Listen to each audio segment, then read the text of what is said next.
Peoples of the universe, please attend carefully. The message that follows is vital to the future of you all. Yes, indeed. Yes, indeed. Vital to the future of you all. Why is my camera wrong again? That's so weird. Like, maybe it just reset on my like on the preview thing. See, for me, it's gone all black. Oh. That looks right to me. That looks right. Good evening, afternoon, morning. I hope you're all well. Seeing a bit of Ailey there, it makes me chuckle. I'm in the middle of watching Mark of the Rani. Not as bad as you remember, right? It's actually quite a lot better than you remember. It's the most traditionally Doctor Who script story of the season thus far, right? It's the it's one without the glaring, or so far, glaring inappropriate violence going all the way through it,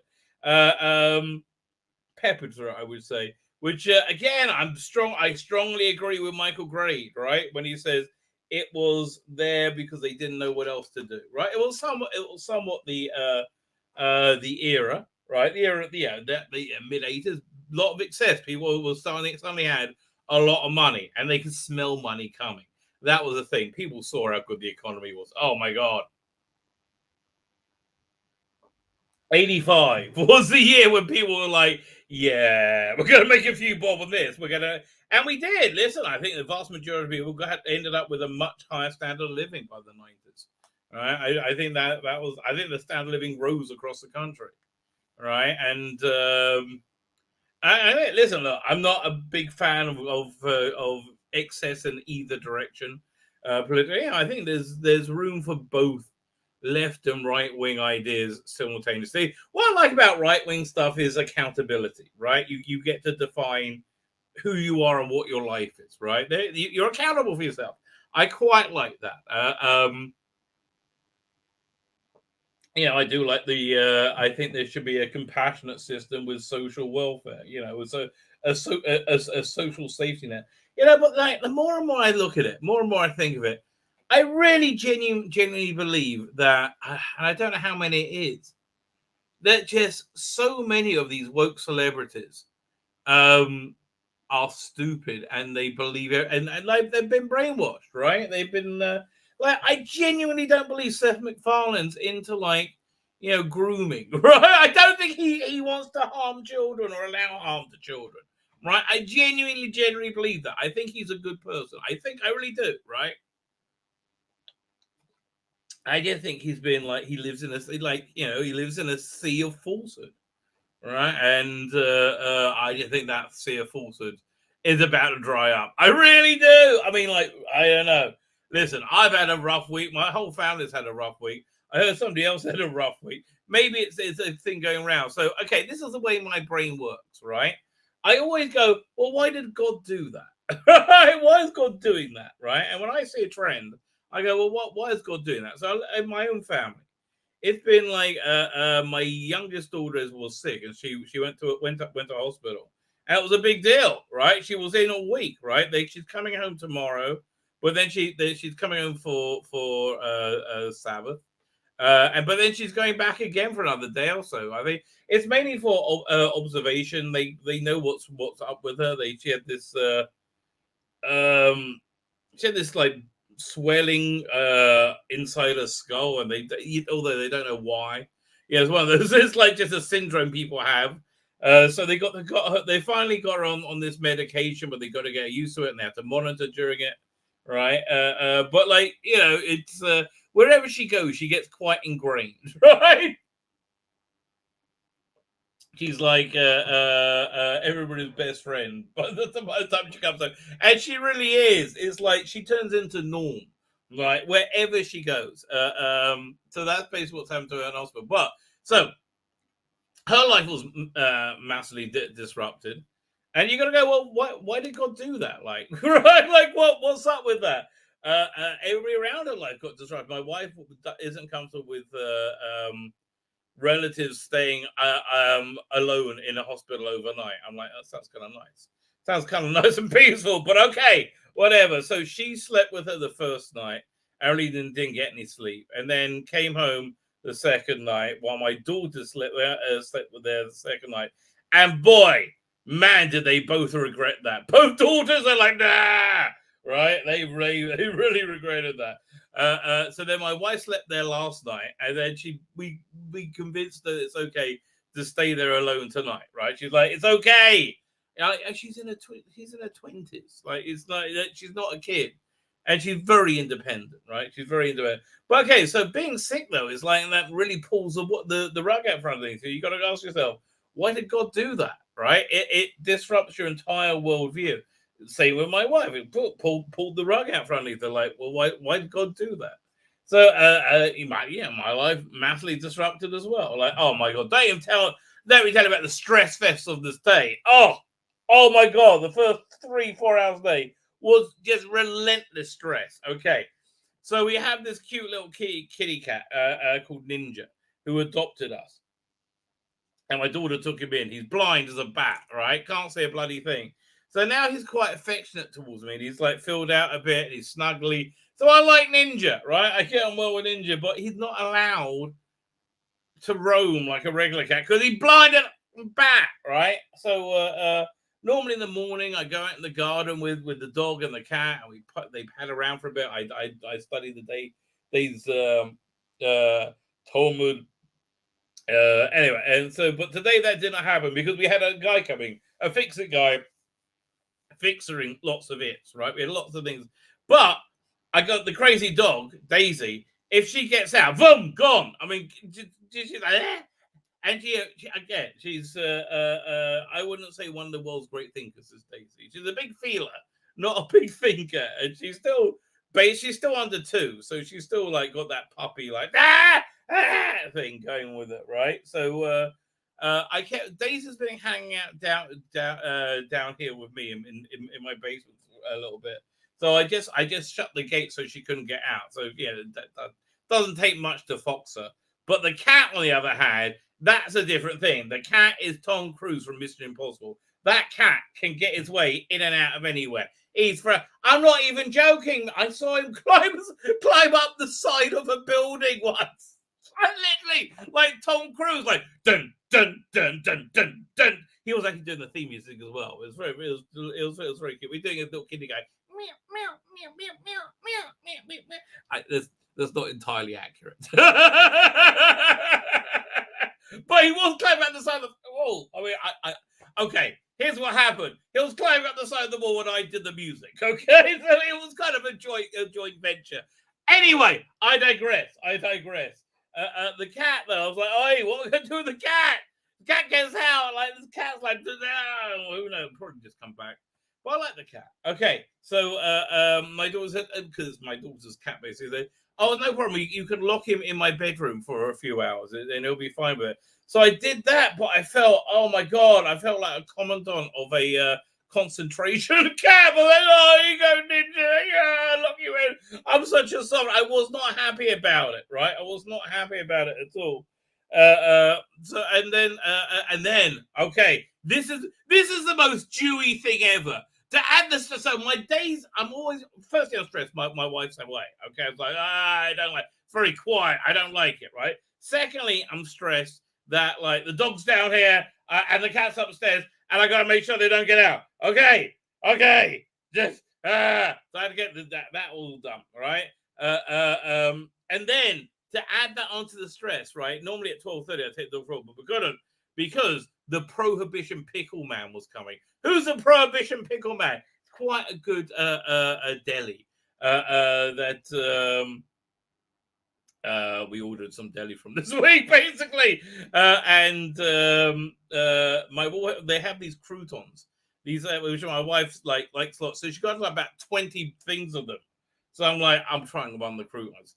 They were good croutons, okay? They were, and it's a big commitment for me to have a crouton, right? Because that means it's not like it normally when you have something to eat. You have to say a blessing, right? You have one for like fruit, one for vegetables, one for like grain products, and one for everything else, and then a special one for bread, right? Special one for bread is like a super long ending blessing, and you got to wash your hands first. There's all this like religious crap you got to do it. That's what I committed to do, to have these croutons. And let me tell you, super worth it. But anyway, you got to ask. So I was very stressed, right? I was at the bar. I was like, it's too much. It's too much, right? So I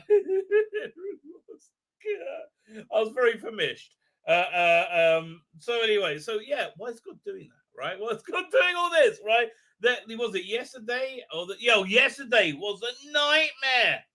Oh, stop! No.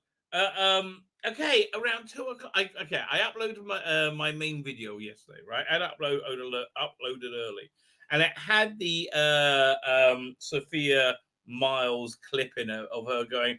I don't think John not John Barrowman. I don't think him either. I think more likely him than Noel Clark. Yeah, I don't think Noel Clark's an abusive person, right? And from a personal first-hand knowledge of the man, right? It seems to be as it. And then if you want to read believe what you read in the newspaper, that's fine. And the Twitterati freaked out. They hate being told the truth. Anyway, how do I get onto that?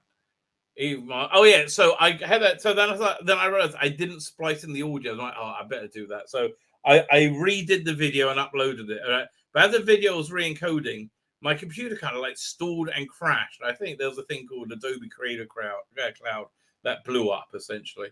But anyway, so then my computer just was freaking out for the next 2-3 hours. Well, so I eventually uploaded the video and put it out much later than normal. But then it turns out that a message I put in there, something I thought was somebody tweeting on Twitter, right? Their general public was actually a private message, and I didn't know. I was like, "Well, that's bad. I have to." So I'm like, "Okay, no problem." I edited it out straight away, but I don't know how to use the YouTube edit feature. And what I did is I edited everything else out. So there's only that clip, 40 seconds. When it was on the screen, I was like, no, that's even worse, right? But then it made me, I was able to set it to private, so you can't see it. And then I took care of it this morning because it takes a while to process. So I'm like, I can't. Oh, so that was a nightmare, right? My computer blowing up was a nightmare. Oh. So you got to ask yourself, why's God doing that? There's a lot going on. Why's God doing that, right? So here's what I think is going on. It's a theory. It's really just a theory. It's on Sunday is the fast of the 17th of day of Tammuz. Actually, it's going to be the 18th of Tammuz this year. Why? Because of good news, because it's pushed off, right? It's pushed off for Sabbath, which makes the fast much later, right? It's a much less big deal, and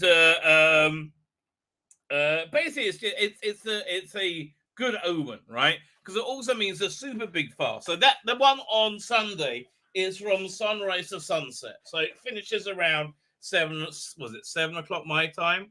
So that's why I'm not doing a stream. Here, let me pull up what we will be doing. All right. So I'm not. I thought about doing a stream. It would be 7 o'clock, but then I thought, no, I might be I was a bit wiped out. But that's beginning of the 3 weeks, and the 3 weeks is a period of mourning, right? Culminates in 3 weeks. So that's also pushed up, but that's 25 hours that fast. So I am hoping, all right, that we have fasted our last fast, right? And this year we're getting off because the end of days will be here. Something's going to be triggered. Now, why am I hoping that? I think this is the end of days, right? I think this is the end of days. And I'm how much more can this insanity and evil carry on, right? How I look at it, I'm I really, okay, the child self-mutilation thing was really where I'm I check, please. More so than the family-friendly drag queens, right? More so, than the strip, the strip club visits, the school visits, right? The self, bad experiences, bad judgment is one thing. You can look back and shudder. But when you're shaving bits of your body or putting chemicals in yourself, you know, that you don't know what they're going to do. Oh. And you're like beyond under 80%. That's really for me. That was check, please. I can't deal, mate. It really does my head in, right? It super does my head in, right? So I'm thinking, well, like, okay, something's gotta happen sooner or later. I mean, like, look, again, following this model, a year from now, there's supposed to be a temple in where the Dome of the Rock is right now, a Jewish temple. There's a lot of weird things going to have to happen for that to go down. But it does say when something goes down, it goes down very quickly, right? Very like when the change happens, it happens very quickly. So I'm looking at all the stuff that, like, yeah, the shit we have generally been wading through this week. I think that's why do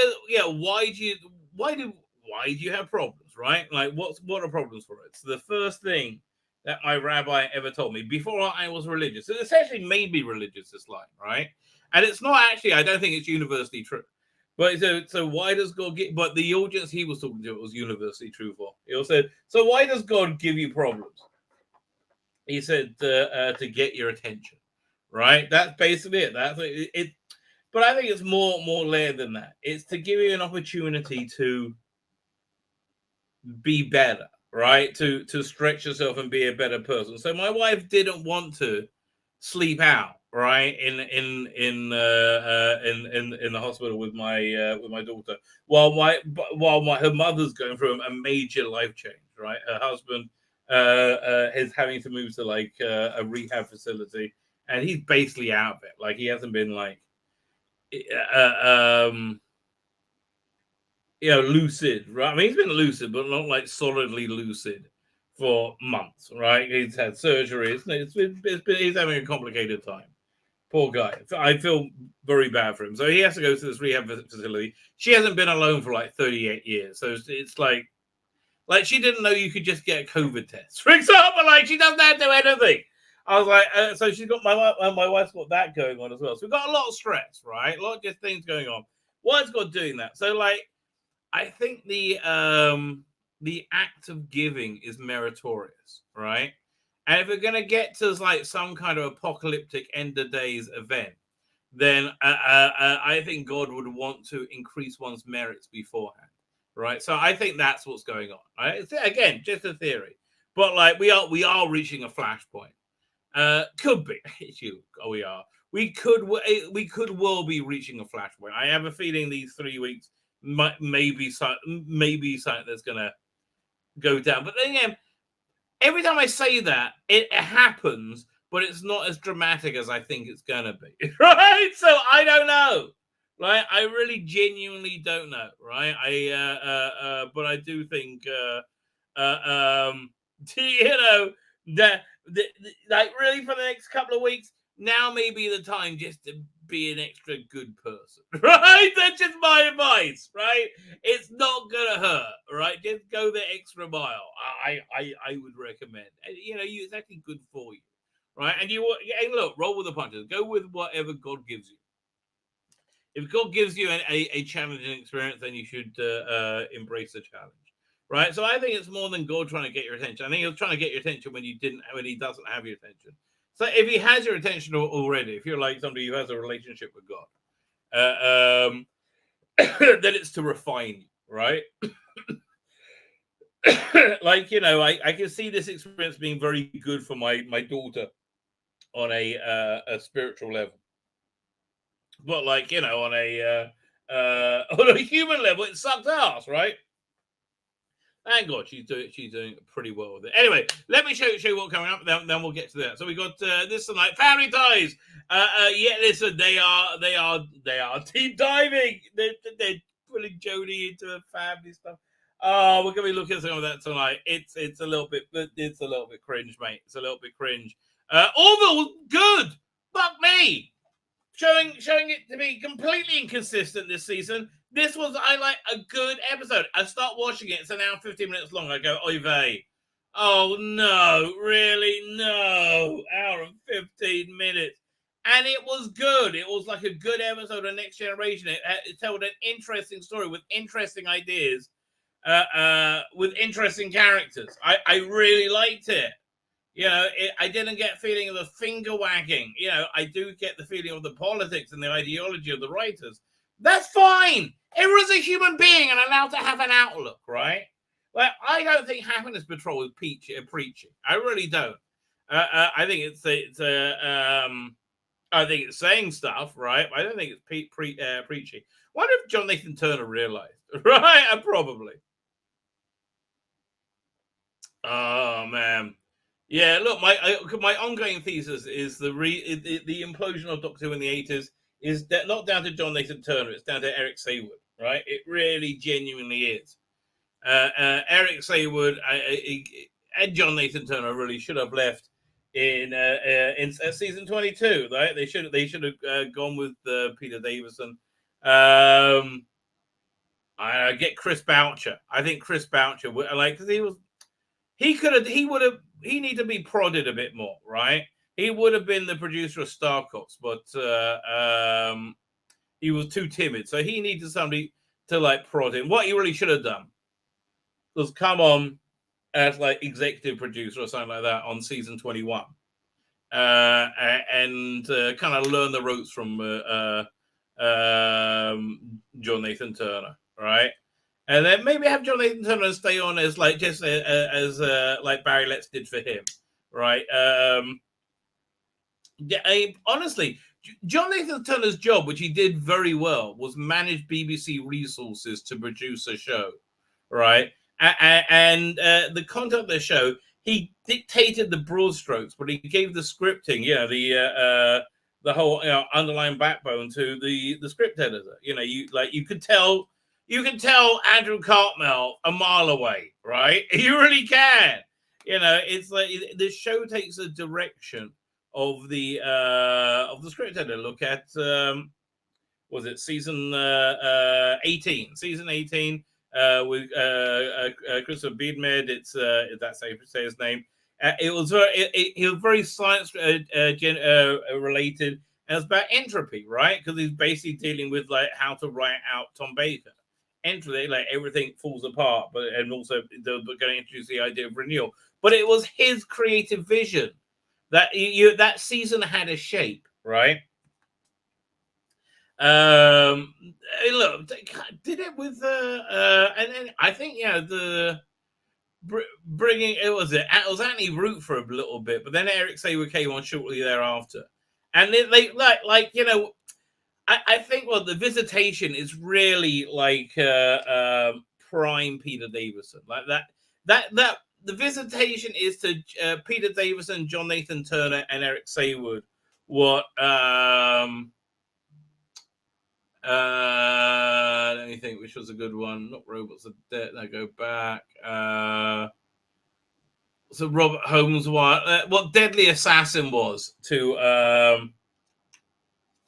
Philip Hinchcliffe and Robert Holmes, or maybe Talons of Weng Chiang. Right. It was the realization, of that joint creative vision. Tom Baker. Was it not Eric Roberts? What's his name? I totally just blanked his name, and now blanked on the other name as well. Philip Hinchcliffe and what's the bloody name? I'm just thinking Eric Roberts, and I know it's not Eric bloody Roberts. 1 second. I'm going to look up Talons of Weng Chiang. Robert Holmes. Oh, thank God for that. That was painful. Blimey, that was a senior moment. Anyway, Orville was pretty darn good. We're going to look at SFX magazine. Well, what we got coming up. This is probably going to be on Sunday. Clueless Media obsesses about Doctor Who's Timeless Child, and it doesn't come close to making sense. It does. It's so stupid. There's a recent article in an older one about them just frothing about. I normally just ignore them, but this recent one's so funny. So I thought I'll put it back with another one. I'm going to record this tomorrow. So this is what I'm going to record today if I wasn't experiencing stress fest. This is going to be tomorrow's video, though, right? This is already uploaded.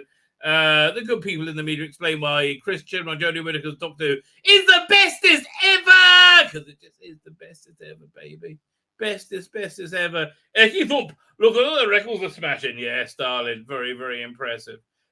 This is probably going to be Saturday's video. How to learn every wrong lesson possible from the failure of the Chibnall Whittaker's Doctor Who. Fancy a snog? Yes. They should totally do lots more of this. Yeah, no, Yasmin, no.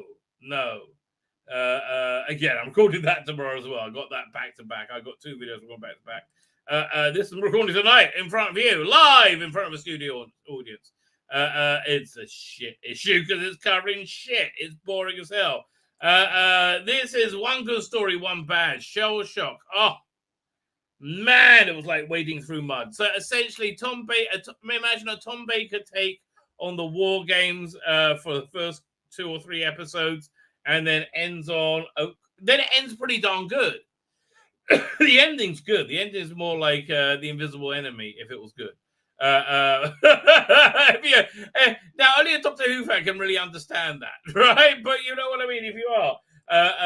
This was sadly not very good. I was looking forward to it, and neither the first story was naff, right? I was like, never mind. It's only a 2-parter. I mean, look, okay, guys, episodes are 35 minutes long each. You know, they're probably dragging, right? You need to just trim it down, right? Trim it down, especially if you're going for the season 24 era, which is just zippy, right? It's a zippy little stories. And it really was what it was going for, but it was just like too cringy, right?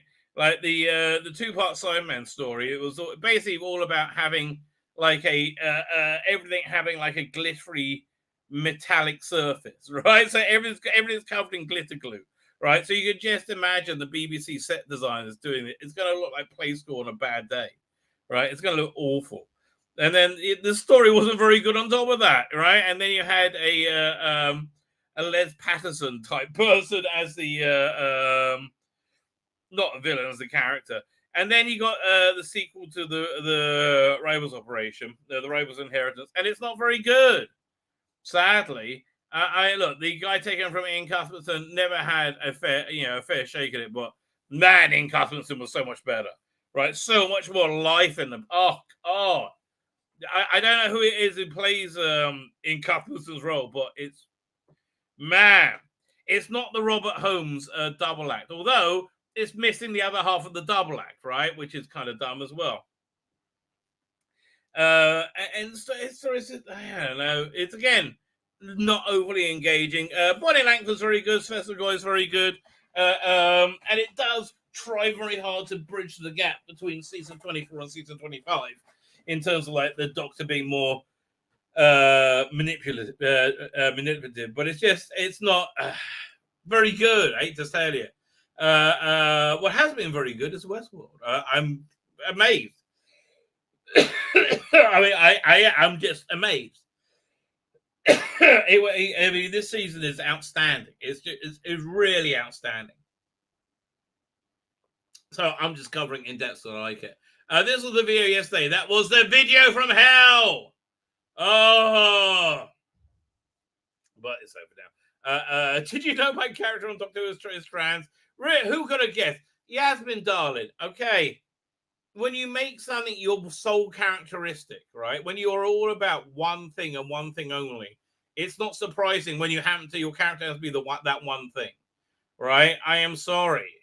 Yes, we all knew your character was trans. Everybody knew this. No one shocked. Literally, no one was shocked. This does have the Sophia Myles story. Sophia Myles triggers toxic fandom. Chibnall skips Comic-Con. Doctor Who writer. Grooming accusations. Well, not really accusations. He did publish it. It's a bit embarrassing. And then we start the season 22 Blu-ray reviews. It's being broken up. I think I'm going to try and put these out in consecutive days. I'm about halfway through Vengeance on Mark of the Rani right now. I got that to do. that review too. Well, I got these two in the can. They're already uploaded. Attack of the Cybermen. Again, a lot to love about it. I do love this, but very, very flawed, right? Again, the violence is the lack of direction, really. It really stands out, right? The lack of direction really genuinely stands out. Having said that, though, there's a lot of gold in there. I mean, there's still Navajam still, it's an all-time wonderful villain, right? I would kind of like to see still with David Tennant. That would be awesome, right? I would love to see David Tennant versus Syl on audio, right? There, that would be really fun. I would be up for that. Anyway, I digress. I promised to get to the chat like about half hour ago. Let me pull up about this. Toink. Icky Thump! Turns out the TARDIS child is Jasmine's my love child. You know they're going to do something just like that. Oh, stunning and brave. Icky Thump! Yes, indeed. Icky Thump. Jordan Lee, how you hearing? Did you hear the VFX artists aren't very happy with Marvel? I did not hear that, but I saw Taika Waititi taking a dump on one in a video promoting his piece of shit movie that isn't doing quite as well as they think they say it's doing. Yes, it's a beautiful baby boy. I'll name it Keith Up. Oh, that sounds about right. Oh no, he's a girl now. Soul Ranger's here. Jordan Lee is here. Joseph Schlitt says, sorry, but I need to meditate after seeing the thumbnail and the place Metebra Christus around the room. It probably don't do those together. Soul Rangers is tired. I'm sorry to hear that, sir. Lonnie is here on Comics. How you doing, sir? Thank you for joining us. Who else we got here? Mr. Jekyll and Hyde is here. How are you doing, sir? Thank you for what's the word I'm looking for? Darkening our doors. I think I found. Red number one says ugly. Well, what can you do? I don't know what JB World means, but okay. Just a little epoch. They're talking about glues, I think. Okay. Fine. Soderens, I said hello to you. Red number one, how you doing? I said hello to you. That's Tzvi Lebetkin. I know you're fond of Josh Snare's Out of Time animator.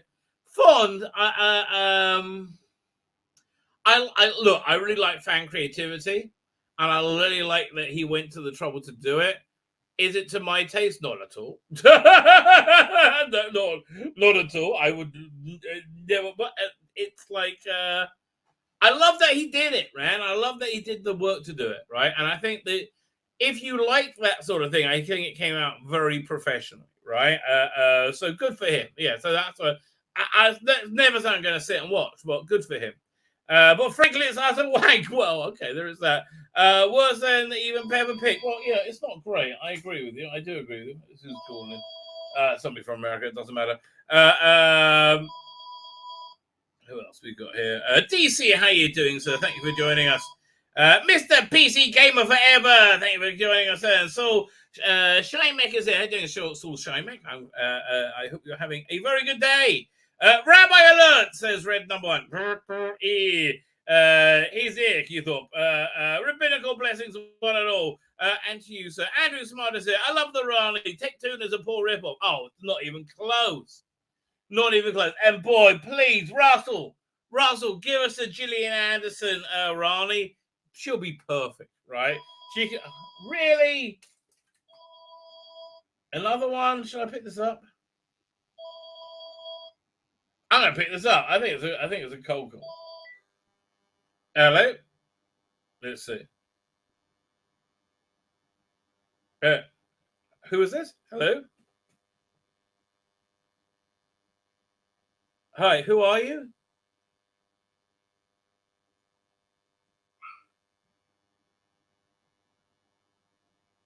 Yeah, okay. Have a good day, sir. He's looking to buy a few properties. Man, they're pure evil. Oh, it's the Great Reset. Oh, man, you know what the whole Dutch protest is about? I got some weird shit to show you. You know what the whole Dutch protest is about? Apparently, these regulations to they say, well, you can't use this fertilizer anymore. It's not eco-friendly, right? But to do that, it basically makes it unprofitable to run farming. It's impossible, right? So it will bankrupt all the farms, which means they can be bought up by like these big corporations. It's the Great Reset, mate. That's exactly what it is. Government instituting green policy to move wealth from individuals to corporations. That is a Great Reset, and we're seeing it in pro. And why are they doing it? The corporations pay them. Seems to be. My guess is Biden's planning on living out the rest of his life in China, by the looks of it, right? Or a bad facsimile of it in America. Mark the Vicar is here. How are you doing, sir? Andrew Smart. Oh, he said, you already Andrew Smart. You asked about the Rani. Biden Israel. Is stoning still available? One can only hope. Are there any women here? No. I love that. Paul Tozen is here. How are you doing, Paul Tozen? Here we go.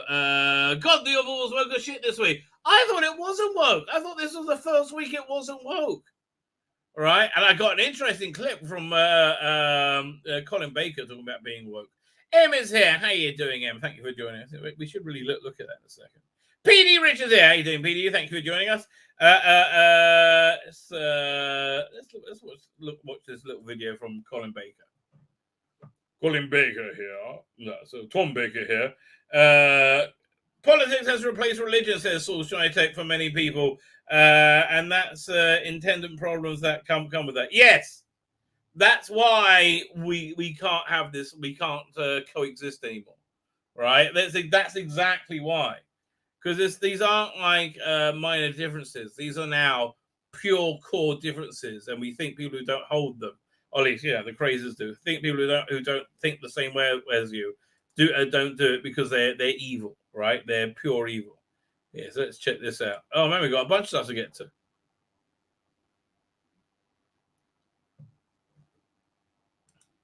There we go.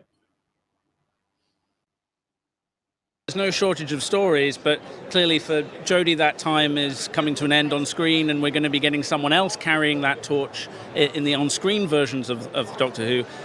Do you have any particular hopes in terms of where that might take us this time? Obviously, after the significance of Jodie, I guess the limitations no longer seem to apply to the casting call.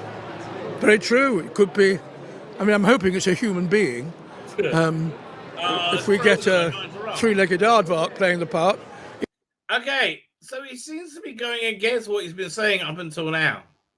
And it's like, it used to be love is love, everybody is everybody, love is love. And now it's like, well, I hope it's a person. Because you have to say that now, because it doesn't look like there's no limitations to anything. Idiots. It could be a little tricky. It will only be judged by the telling of the stories and the nature of the character. Okay, do you reckon he's seen a few Jodie episodes at this point, and he's seen how bad they are? Because that's how he's sounding, isn't it? He's like, well, wait, what? This is what I'm defending? What? Orphan 50 Who? What? This is shit. So, having the respect I do for Russell T Davies, having recently just done an audio version of his lovely script, the Hodiak, which was a piece of shit. Which was a complete piece of shit, let me tell you. Which he wrote when he was a teenager, and which was an early sign of the brilliance he would later show. Knowing Russell's doing it, I know it's going to be spectacular. So I can't wait. And he honestly, I feel the same way, quite frankly. I really do. Will have an eye for A, for what is appropriate, B, for what's going to excite those of us who watch it, and C, how it fits in with the zeitgeist of the time, if you like, because there's a lot of pressure to be as woke as possible. This seems to be he's had a red pill. He seems to have had his come to Jesus moment, right? Right? It seems to be he's seen the light. I don't know. Don't get his face about it, but that's what it looks like. He alone will know how woke or non-woke it needs to be. So I place my trust in Russell. That's an interesting change now, isn't it? I mean, that really is an interesting change. It's really strange because he was like, what? Have you noticed your CDs aren't selling anymore? What, did you notice? Kez was hot. I agree with you. Although a bit of a string bean, but Kez indeed was kind of hot. She's a now kind of creep show too. Well, that's what happens. It happens. Apart from to Nicola Bryant, still gorgeous. Amazingly, yes, she is. She really is still a super. It was the same with Deborah Watling. You know, she was like, again. The question is, which Deborah Watling would you want the which Victoria would you like to sleep with? Young Victoria or old Victoria? Right, old Victoria from Downtime or young Victoria? Right now, they both have a lot going for them. I would say both Victorias. Have the older Victoria show the younger one what to do. Oh my gosh, I better not stand up. Neelix was overly exuberant neighbor, but tolerable. Kinda. Mark the Vic says, idiot dogs stay, idiot dogs. Well, the ones I have, I must be talking about my dog. Yeah, no, the idiot dog. Who's a Ned Flanders of Star Trek? I'm trying to think. Whiz through the chat. Who do I find? Okay, Digby Strawbridge is here. Philip Bogart, how are you doing? I'm not fond of the Chamber of Secrets film. Probably the weakest one. I think I like the David Yates ones. Right? I thought they were all pretty good. I had to decipher a cartoon for somebody today. I was trying to work out. It was really esoteric. Okay, it was these people sitting in a cinema of this man who was like this big hairy guy sitting at a wheel making a pot, right? Making a vase or something. And somebody says, I thought this was about a boy wizard. And he's like, I don't get it. And I finally worked out it's about a hairy potter. Right? So it's like, that was really, really obscure, right? But it was really kind of freakishly obscure. Fine, I am about half an hour behind in the chat. Let me catch up a little bit. If I see my name, I'll stop. True, Rabbi, says PD Rich. I don't know what I said, but true. Yes, Ryan, fictional the last few years. Toymaker put them all in a kind of computer simulation game, and a very, very cheap, bad one at that. Matt Jones says Groger's here, beginning with the RTDS casting and political speech calling. Because, we're going to listen to that in a minute about Abuses and Lies. Yeah, we are going to listen to that. Julian Clary is the next Doctor. I've always said Noel Clarke is the next Doctor and showrunner, right? That would be awesome.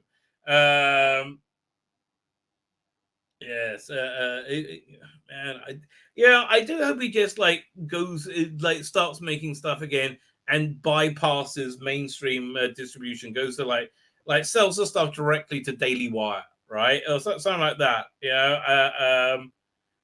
Hope I hope he ends up doing a lot better than he was doing, right? Ultimately, hope he has a bit of a Ethan Van Sciver story. Same thing happened in Sri Lanka until the president. It's crazy. What we're seeing right now are the poor countries that get pressured into accepting green policies, so they get loan guarantees, right? Or either loans or loan guarantees.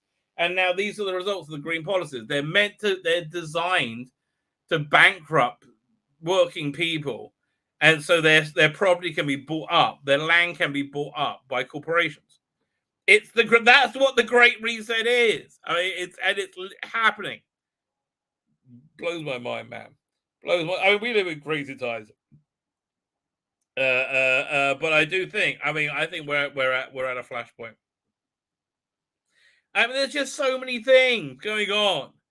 It seems to me that Russia's won the war in Ukraine, right? It's like Russia's like, yeah, this is my bit now, right? And we're gonna try all the people who fought against us as war crimes. What was it? A couple of minutes ago, Peter Rich says data. We're talking about Star Trek Next Generation.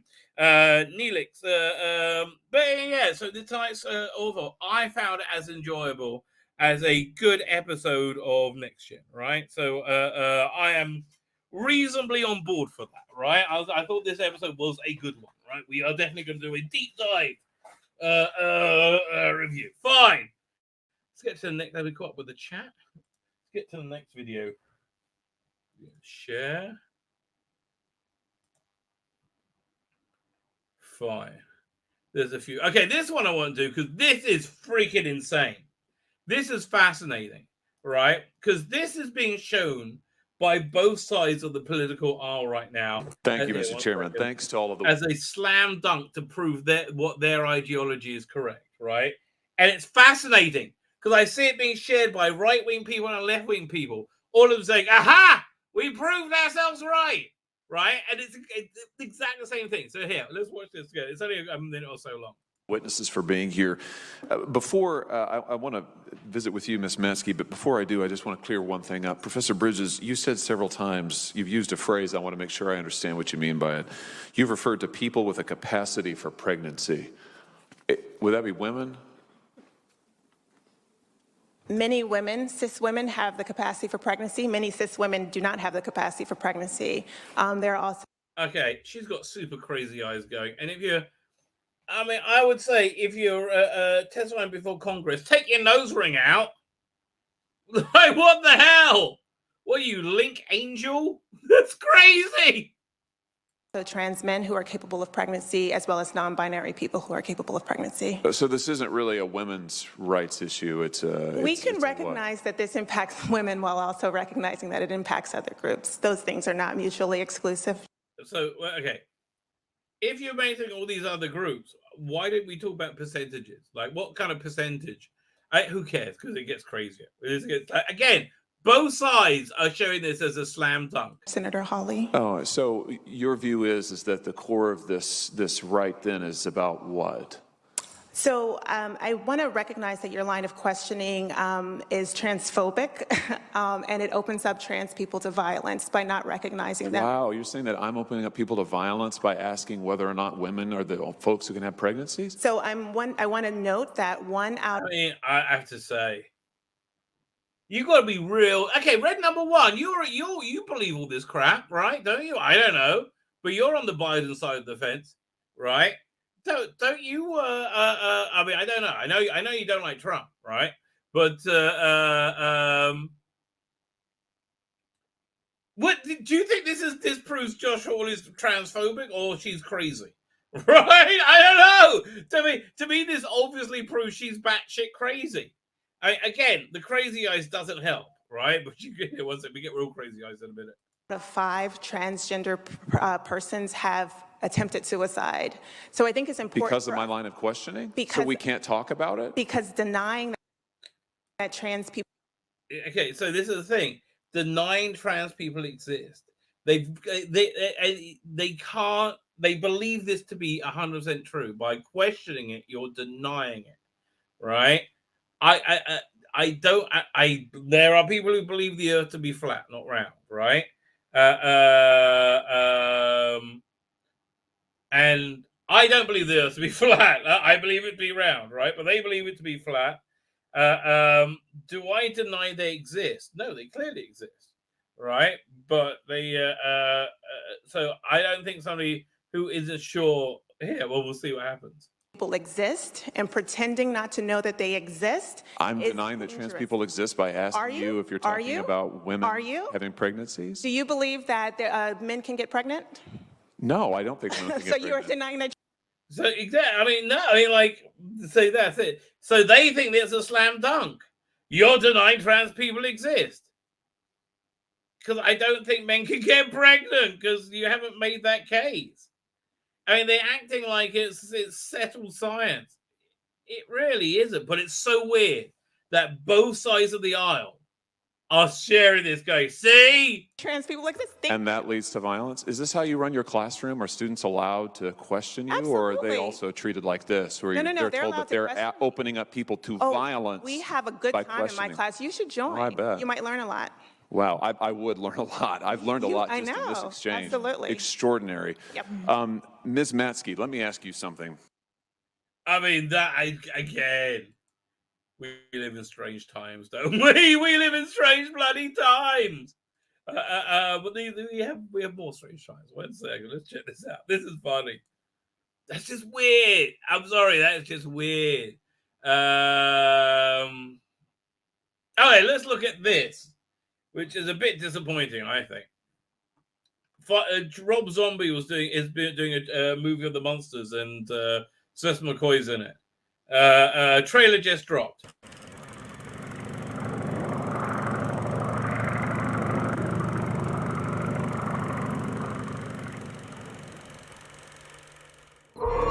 Rob Zombie, the director of House of a Thousand Corpses, Halloween, and The Devil's Rejects, brings you the greatest love story. I mean, already it kind of looks like Thriller, right? It looks like a music video. It doesn't look cinematic to me. Ever told. Oh, I don't like the sound of that. Think of it. The brain of a super genius transplanted into the body of a perfect physical specimen. I mean, it looks a bit like cheap sci-fi channel show to me. If you ever saw the Brian Fuller thing, Mockingbird Lane, that's pretty darn good. This not so much. Let me see if I can find Mockingbird Lane, the trailer for it. I want a man that makes my blood run cold. A man that every time he enters my crypt, it's like a stake through my dead black heart. I can whip you up a humpy down in the land. Oh no, remember what happened last time? He was batty. I'm gonna go. Okay. I'm looking for a vision. Yeah, this really looks not good, and I really wanted to like it, right? A queen. True love. What exactly do you want? Is Herman Munster in there? I knew the moment I laid eyes on you that you were special. Honestly, why can't we have a monsters movie? The core of the monsters is that loving relationship between Herman and Lily, right? Them being the married family, right? The origin thing, that's I don't really want to see that. And it was really brought out by that. I love Frank Gwynn's performance. There was so much innocent charm about it, which made it work. This seems to be a bit shit. Sorry, Rob, mate. I hope it'd be better. I understand if you don't feel the same. I'm just a regular gal living a boring, normal life. If there's one thing I know, is that the rest of the world... It looks like it was supposed to be made in black and white. If it made in black and white, I kind of could have worked, I think. World melted away as soon as you appeared in my life. It seems Miss Lily is truly in love. Oh, come on, you know and I know that we gotta get rid of that bozo Herman Munster.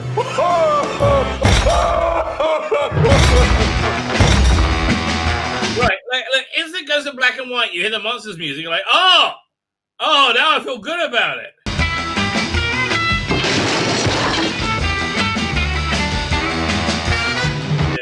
Yeah, when you got to color, it loses it.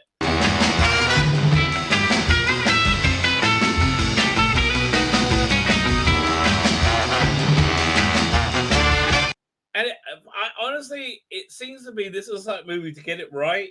You need real top level talent, like who's a really good actor and actress, right? How about Sam Rockwell? I think he'll be awesome as Herman, oh man, I'm trying to think who'll be really good as Lily. I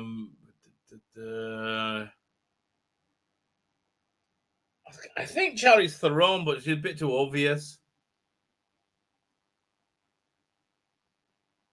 I guess without being able to think of anybody else, I think Charlize Theron.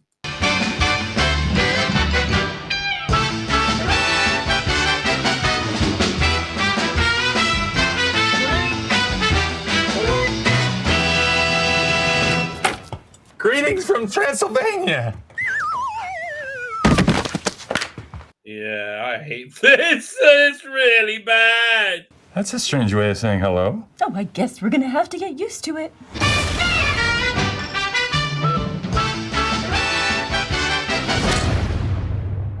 Yeah, sorry, Rob, mate. I hope to be better. Whoa, that was a real stinker. It's a bit of a palate cleaner. Let's have a look. We'll go. Okay, we'll go this one next. This is funny. Answering David Tennant answering a good question. There's a question silently going around amongst my friends of the Belgian Orvillians, and the question is: in one episode, you see Missy and the Master getting really flirty with each other, and now we are wondering if a Time Lord or a Time Lady starts a relationship with himself or herself of a different generation. Will it be self-pleasure or interest? So you see, we have a very good question. We have a very good question that we have the experts. Look, I think David Tennant is really an expert to bring in on this question. Now, if you couldn't hear it properly, let me just reiterate it for you. If you have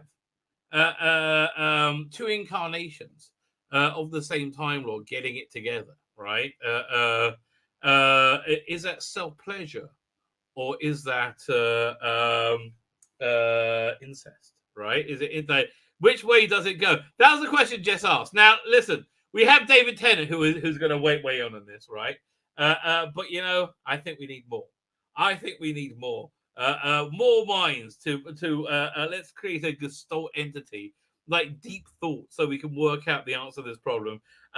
Fortunately, we have another mind we can add into the Uber mind, right? We can add in another mind. It is a regal mind, if I may say so, a regal mind, but it's a Brahmi regal mind. So you know what the good Lord gives with one hand, he takes away the other. It is of course Birmingham's King of the Keys, Stan Hadley. How you doing, sir? What on earth are you going to ask me this time? Hello, Rabbi. Hello, everybody. What on earth? The first word that I heard when I popped into the green room, everybody, there's a green room here, was the word incest. That's normally a red flag situation for me. God. So I'm playing catch up again, everybody. What on earth's going on? Why that word? Why has David Tennant got a sofa that looks like a pack of licorice all sorts? Oh, I like licorice all sorts. What's going on? How are you? More to the point. Why don't I have a sofa that looks like a packet of? Why don't we all have sofas? That's my what my son would say often, right? Like sometimes he will walk in the room, he'll be wearing a strange hat. So why are you wearing that weird hat? He'll look back and say, "Why aren't you wearing a weird hat?" Quite a good response. Oh, so anyway, I have no idea where this is from or when it's from, right? Okay. This is David Tennant being asked, is two incarnations of the same Time Lord getting together, is that self-pleasure or is that incest? Now, where would you go on this one? Asking the big questions. Where would I go with this one? I would say it is. But they're the same. They're the same person, but not necessarily. They're the same physical being, but not the same persona. So right. I think it would. I think it's icky. However you look at this, everybody, it's icky. I would put it more down as closer to the I word than self-pleasure. I think it needs a new category. I wonder if this is a genuine social taboo. Right, on Gallery, which would mean, the Master's done this a lot. I mean, a lot. Well, it's one of those things where, if we were talking about our world, it was something that would sound outlandish this week. It'll probably be everybody will be talking about it. It'll be perfectly acceptable in 6 weeks' time. And if you're behind on this, then you're. You mean exactly? There is like, did you just see the clip? You didn't see the clip I just played? No. Okay, oh God. Really fascinating, right? It's being shared by both the left wing as the right wing as saying, look at this, slam dunk, we've owned the other side. Oh, okay. Who's this? It's a senator asking a Harvard professor in like these congressional hearings. She said, you mentioned people have the capacity for pregnancy. Is that women? And like she won't, obviously, but so the sort of left-wing people are saying, oh, look at this, how she scolds the evil right-wing person. He basically says, do you believe men can have babies? He's like, well, no. He says, well, then you are denying trans people exist, and therefore you're causing violence. So right. But it's incredible that it's being shared by both sides of the aisle. I like how we go from we don't go from A to B to C, we go from A to K to Z in that entire dialogue. It's mind blowing. Exactly. It's really bizarre. We live in strange times, mate. That's all I can say. I mean, anyway. I don't think anybody really denies that trans people exist. I know trans people. I know they exist. Hello, trans people. And so that line of questioning, I just don't know where that all came from. But I don't know where. I'm very easily confused. That they won the issue. Anyway, let's say David Tennant weigh in on self pleasure or incest. Brilliant. There we go. Sorry.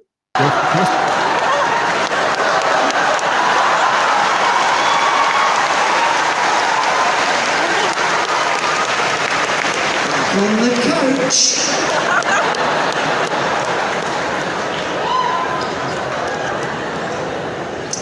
Not just suggesting this because the Doctor now for the first time has been played by a woman, because it's just as likely that two male doctors could get together, right?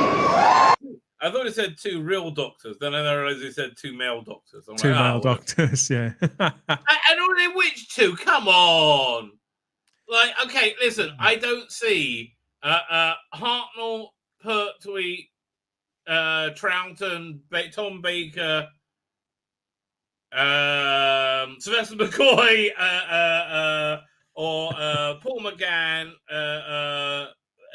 or Eccleston himself, Matt Smith, or Capaldi. So Fionn Miffion being bottom. So I mean, like, I don't see Tom Baker, Peter Davison doing it either. I see Colin Baker bringing up for pretty much anything. Right. I'm of the just sidestepping that terrible question and the images that are in my head now. Speaking generally, I'm very much of the belief that the Doctor, I don't know if this is my age or what, that the Doctor is, and I've said this several times before on my own show, so if people have heard me say this over and over, but I believe that the Doctor is generally pretty asexual as a character. So too. I think he's a romantic. By the time they reach adolescence. And I think in some respects, I think he's a classically romantic character with an aura and a relation to the people that are in his life, be they people who are interested in him romantically or not. I believe that he has that aura, that mystique around him. But I don't believe that the character is a sexual being in the same sense that we would recognize. Honestly, I think it's a reflection of the general degradation of society. Like when I say like how society has degraded, that we can't really conceive of friendship and love without a sex, right? Like it's like we used to be able to 20 years ago. Well, now in my 20s, I used to think that I was borderline obsessed with sex, but now I see that I wasn't. I wasn't, and it's people now though. It's got to be something weird to you growing up with unlimited free porn, right? And again, I can't believe I'm the one speaking out against the unlimited free porn, which and most people, I think it happened because we just kind of saw it and went, nobody mentioned it, okay? Nobody say a thing about it, and we're all cool, right? But I don't think it was a good thing for society, right? I think that paywall was a good thing. Just the shame of having to buy porn, I think, cuts down on the porn. Mate, some of my happiest boyhood memories are hunting for bush porn, and obviously when you receive when you receive something, it was a moment of joy that you shared with people in your friends group at that age, hoping that with each turn of the page that you wouldn't hear that heartbreaking crackle and the tear. But in this day and age, obviously, it's on every every device, every touchscreen device. And in all sincerity, all joking apart, I do believe that it's been a quiet problem that has kind of been stalking us all socially, probably for the last 15 years, where we were looking at other things and at safeguarding other things. Out of control. Like it's not I think it has. I mean, like it's not normal anymore. Now No, it it's isn't. like once you have piss being involved as a normal thing, your society's gone too far, right? That's where I am on these things. No, I was. I mean, as some of you know, that I have worked as a counsellor, and I've spoken to people who have got some serious sexual hang-ups and problems, some of which that have debilitated them for several years. The root of them, I'm afraid, does lie with pornography, through the misuse of pornography. I mean, it's just too much, mate. Honestly, there's just too much, right? It's crazy. So what's it? Alan Moore, right? It can lead to impotency. It can definitely lead to people being impotent for a short period of time. If not long term. It took me minimally 20 years of not watching porn before I could go, this might be beneficial to me, right? It took me a real religious commitment, right? An insane commitment, to do it, and 20 years, literally 20 years before I went, this might be for the better. But neither you or I are prudes, far from it. No, but I do agree. Really not. You mentioned Alan Moore. What's he been doing? Oh yeah, so Alan Moore. There's a documentary called The Mindscape Alan Moore from the early 2000s, where he talks about this thing called the half-life of data. Right. So imagine all the data in the world collected from the first thing until the year 1000. Right. Yeah. Then it says for humanity to make the same amount of data then takes half the amount of time. Right. So you have everything that humanity made in its 1,000 years being made again, that same volume being made in the next 500 years. And everything made in that 500 years made in the next 250 years. And everything made in that 250 years made in the next 100. And it gets shorter and shorter and shorter. And he says in the next 20 years, we're going to see, we've seen data move from rock, there's stone, to rock, to wood, to water. We're basically in where data is water now. We're about to see it turn into steam, right? Because there's going to be so much data created constantly. I went, well, how could that be? And apparently it's with a lot of it's with pissing on walls. That seems to be a lot of it. So, never underestimate humanity's capacity. Fine. Let's get back to David Tennant. Oh, wow, Yes. There's more? Yeah, 1 second. Where was the Doctor now for the first time has been played by a woman. Oh, yeah. Right? Or two female doctors can get together. But yes, I mean, or maybe they can just coexist without it having to turn sexual. Maybe that also. Well, it wouldn't be incest. I see what you mean. I was going to say incest is within a family, but I suppose it. I mean, basically, the incarnations are basically a family. A family gathering will be all the incarnations getting together. A collective. There's quite a good Big Finish release with all the Draxes. That's quite good. There's several Draxes in that now, are there? There's and it's every London actor, right? It's literally everyone that you can imagine. So Ray Brooks, he'll be in there. It's Ray Brooks, and it's what's his name? Scooby, Boise, or whatever his name is. Oh, John Chalice, yeah. John Chalice is in it, and there's a bunch of all these recognizable Cockney actor type people. Oh, have they managed to get David Essex in for that? That was. He would be I'm watching. Have you ever seen what they do in the shadows, or what we do in the shadows? No, it's good.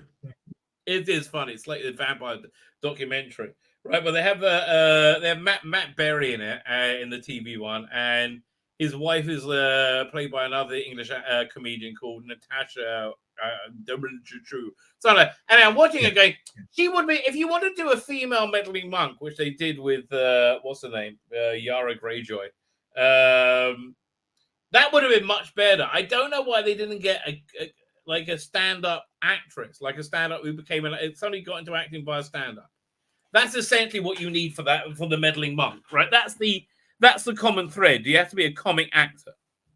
I would have thought Peter so. Butterworth, Graham Garden, Rufus Hound, comic actors. Then Gemma Whelan. What? Yes. No, that makes no sense. Yeah, it does seem like a real reach to me. I haven't ever seen her in anything other than Game of Thrones, but you're quite right. I mean, it's a totally different way of looking at it. I don't know why they're also backslapping about it. But I would love to have information about Big Finish's sales data. Right, wouldn't you? Like, if anyone wants to do a big hack, that's how I would love to see what flops and what doesn't. What their game plan is for how far in advance, because they work so far in advance. How flexible is their? I mean, that's the trouble with being so on the edge and woke. You know, it's like you don't know where you're going to be 2 years later. Exactly. How would you schedule? Anyway, fine. So David Tennant's still trying to work out incest or self-pleasure.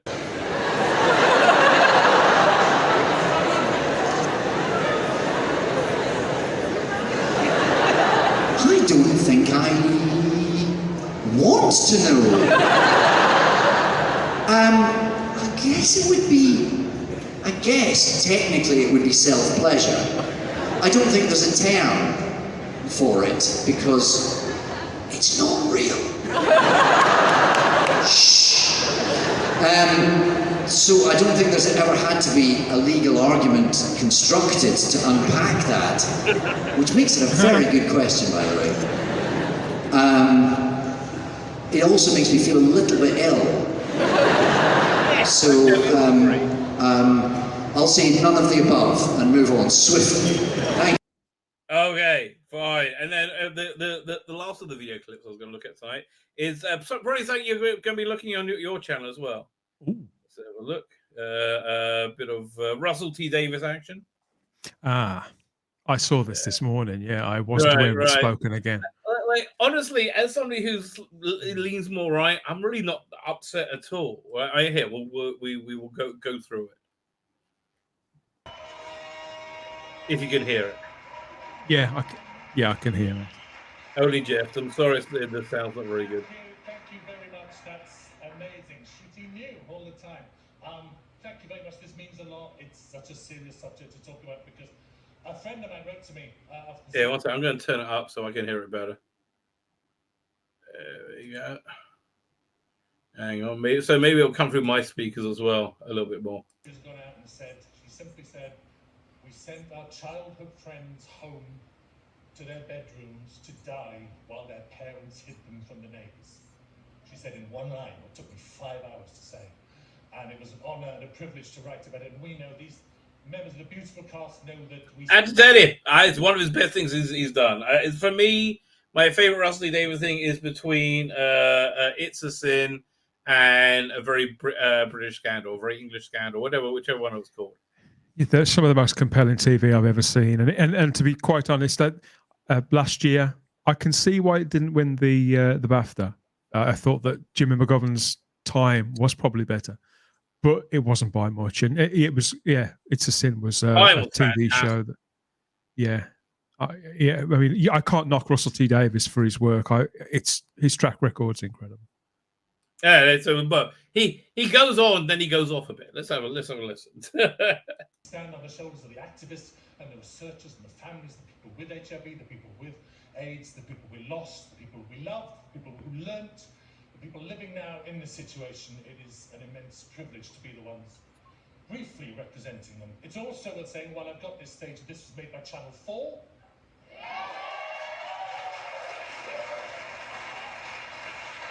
Public service broadcaster, dedicated to making this sort of program. We know that the government has said they're going to sell that off. I know the government's wounded at the moment, but it's like a wounded dog. A wounded dog bites everyone, and the rabies. I mean, if I were to give Russell some advice, firstly, let people spout off. I mean, it's I can't say I believe in freedom of speech and be upset at his, but I would say the problem Labour has, and the problem politics has, is that Labour is a disaster, right? So the Labour Party, mate, the Labour Party in Great Britain are unelectable, and they know it. So for the last they're a disaster. I mean, I'd say between the last 9 and 18 months. Sorry. Well, between the last 9 and 18 months, all the Labour Party have really had to do, actually, I'll adjust that. What the Labour Party have been content to do and confident in doing was to just sit back, wait for the government to make mistakes, to get to lie, and to be outed for their conduct. This is how the Conservative Party always comes unstuck. It's never on policy. It's always on people like Chris Pincher. Every 100%. single time they're in government, every single time the country is. Honestly, the whole Partygate thing. Why didn't they just get in front of it and said, you know what, we did that. We're sorry. I offer my resignation. They should have done that straight away. Like, what was he holding on for? Yeah, I mean, I thought honestly don't understand exactly what he was holding on for. Boris Johnson's been a massive disappointment, and he was elected with this massive majority for a reason. And the reason was because Labour's a disaster. He was more than that. He was elected because we wanted somebody who could deliver Brexit, no qualms, somebody who was based, which he was, somebody who could front it out, which he's been doing his entire political career, to be fair to him. That's his thing. I wouldn't say I was a big fan of Boris Johnson, but I can see completely why they went to him and why he could have been the right man at the right time. I think he handled the... You know what? It's like Doctor Who. It's a job that finds you out, right? There's only so much you can bullshit, and then you got to put up. So I'm just looking at the candidates now. I like Penny Mordaunt. She seems to like sci-fi, from what I can understand. Well, I've seen her in what can only be described as a cat suit earlier on, so you could be right. That woman is stacked. But unfortunately, really? Okay, get my vote. But yeah, what I've heard from her so far she's a globalist, which I'm not, and no, me either. So I'm sort of against her really. Liz Truss, who I like some things she said, but she's also she's all for walking back Brexit, or at least she was, and I believe in Brexit. I think it was the right thing to do. Then I would. The front runner still was it Rishi Sunak? Who's that? He is the architect of so much of the country's present situation. He's the guy. Because he's been set up to be the front runner the entire time. He's had this. I found out yesterday that Rishi Sunak, his website for this campaign was set up 9 months ago. Well, I mean that's in all fair. Like, why did it take him so long? You know, in all fairness. Yeah. Listen, I'm holding out for Penny Mordaunt. She wants to cut the VAT on fuel to raise the basic and middle earner income tax thresholds in line with inflation. Made history becoming the first female Secretary of Defense in 20. Who cares? No. Oh, she was in the army. To be fair, though, Rabbi, anybody who's ever going to get elected, the number one thing they always say is that they're going to cut taxes, and that's whether they're Labour or Conservative, and most of them never do. True. Right, speaking of which, let's get back to Rusty Davis as he goes off with the Conservatives in a second. Spread is still in danger. They've said they're selling Channel 4, and they have said they're stopping the licence fee by 2027. And we have to realise that the things the Tories say they will do, they do. They're very good at that. I mean, I wish that was true. I wish that was Russell, it's like he's been living in a sorry, I was going to swear then, in a parallel world. But they do. They live in a different universe. Like I was on about Seth MacFarlane earlier. Good episode of the Orville this week. Amazingly, showing it's got no consistency. A really excellent episode, I thought. But we're in a situation now where where the government, Priti Patel in particular, has been promising to do something about immigration now for 2-3 years. They put things in 20 place. years? We've paid Rwanda a lot of money for a mutually beneficial situation, and we are still. I think we've sent 7 people to Rwanda. So Russell, Russell is carrying a lot of baggage. A lot. I believe he's completely politically partisan, and I understand. I understand the wounds that he's got, and I understand why they run deep. I think they go right the way back to the 80s with the Conservatives when they introduced that bill that concerning homosexuality, which I can't clause 28, clause 29, something like that. And I understand why he feels that way about that. And but that was 35 years ago, Russell.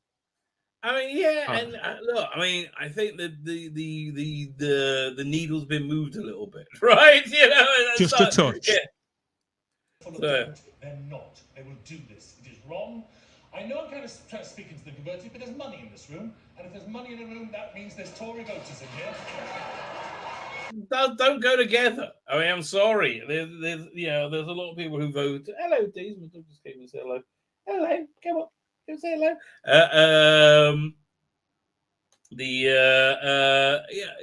There's a lot of very wealthy people vote Labour just because it's the thing to do. Hello, you want to come up? Can you see it? Yeah, the people in the media with all the money, most of them. Oh, there you are. Hello. Oh. Hello, Daisy. Hello, Daisy. She's a big girl now. Oh, yeah. I remember you had it. Are you trapped down here? Is that the issue? Okay, Daisy, relax, honey. Darling. No, I give you attention. I don't know what I will. Okay, she gets upset when the cat comes and says hello. Garrett and Roberts nailed it. You're right. So I wanted to look at that article. But here, let's finish. But you see what I mean about Russell? I think that he's loaded up with literally a lifetime's worth of bitterness and upset. Yeah. And I believe he may even be living with some long-term trauma over people that he lost. And my heart goes out to him. And I wouldn't have agreed with any of that either. But right. we're living in a different age now. We didn't, right? We're living in a different age now, and this is a completely different situation. And the license fee simply has to go. He is talking out of his backside. Oh, what was it? Pip was it? Gav Roberts eviscerated Pip Penny Mordaunt. We'll look at this in a second. Fine. She's off my good list. Anyway, we haven't heard the explosive bit yet. You are here, and you're certainly watching at home. So please know you are voting for murderers, bastards, abusers, and liars. But that's the same with any politician. You know, I mean, I think he's right. I agree with him. But it's like, here's the reason everything is an emotive argument nowadays, right?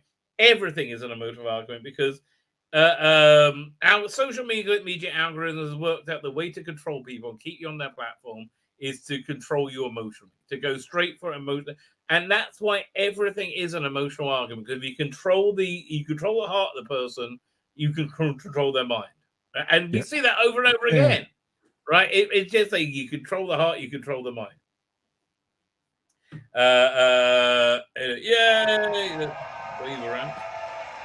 He's entitled to say exactly what he wants, how he wants to say, but I think that it's not as bad as the speech he made at the awards, at the Pride Awards. I can't remember what it was earlier this year. He was hysterical at that time. He made himself look ridiculous.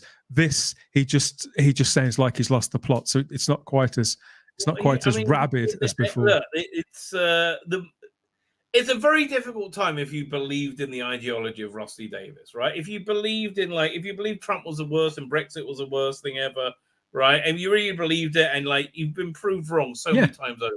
Yeah, it's all there right in front of your eyes. Right, and so the people who are more resolutely, still